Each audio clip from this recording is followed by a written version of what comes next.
Tunis, où à un moment donné, j'étais en train d'écrire des articles de presse dans la rubrique Jeune Afrique, vous et nous, ne serait-ce que pour interpeller l'opinion internationale sur ce qui se passe dans notre pays, le Tchad. Vous savez, depuis 1990, le Tchad est gouverné par un régime qui est soi-disant démocratique, mais à vrai dire, le régime n'est pas démocratique.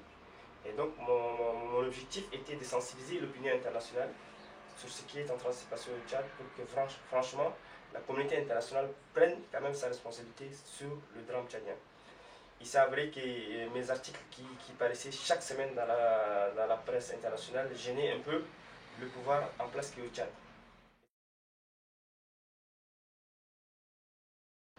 Mais bien sûr, toutes les constitutions du monde accordent une place privilégiée à la liberté d'expression.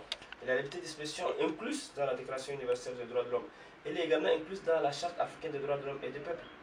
Mais à notre grande surprise, cette liberté d'expression est malheureusement bafouée par les États africains qui en ont fait en fait une promotion, qui en ont voulu faire comprendre à l'opinion internationale qu'ils ont ratifié et signé des textes internationaux et qui sont appelés à les signer. Au Tchad, la Constitution en fait autorise à ce que la liberté d'expression ou bien les débats pluriels existent, mais sur le terrain, on remarque une différence très grave, on remarque une nuance assez inquiétante.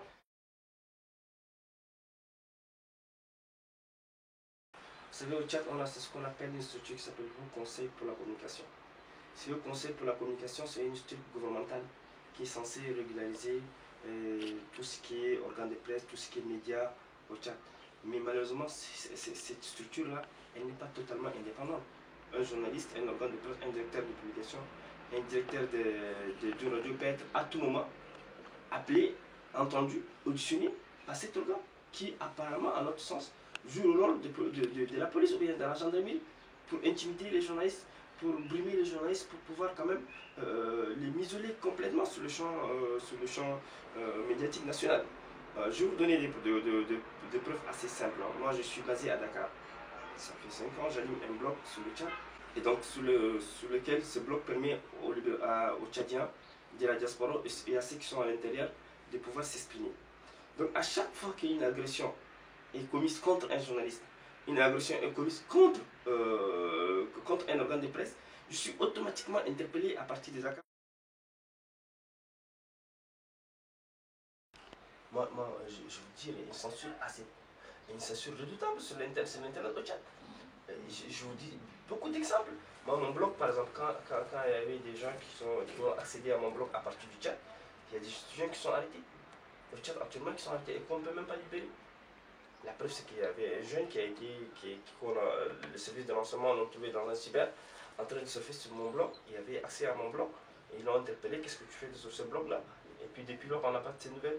Son papa qui est au Tchad ne peut même pas saisir les juridictions nationales et internationales pour leur dire que mon fils a été arrêté parce qu'il a visité un site proche de l'opposition qui est en exil. Donc vous voyez, non seulement il y a la censure, mais aussi il y a la traque des activistes qui essaient de surfer sur le site internet à partir du Niamey, à partir de l'intérieur du pays. Donc nous, on pense qu'il y a une censure qui fait peur, une censure qui ne peut pas vraiment, qui ne peut même pas se justifier, dans la mesure où le régime est dans une logique de réprimer en fait tout ce qui veulent donner l'information, ou bien livrer l'information sur l'international, ou bien donner l'information même au niveau national. Moi, je suis en contact avec des journalistes tchadiens, mais qui ne peuvent même pas m'envoyer des mails à partir de leur ordinateur, mais qui peuvent me l'envoyer à partir de leur iPhone. Et ils me disent, écoute, tu effaces automatiquement, il faut que tu reçois ce message.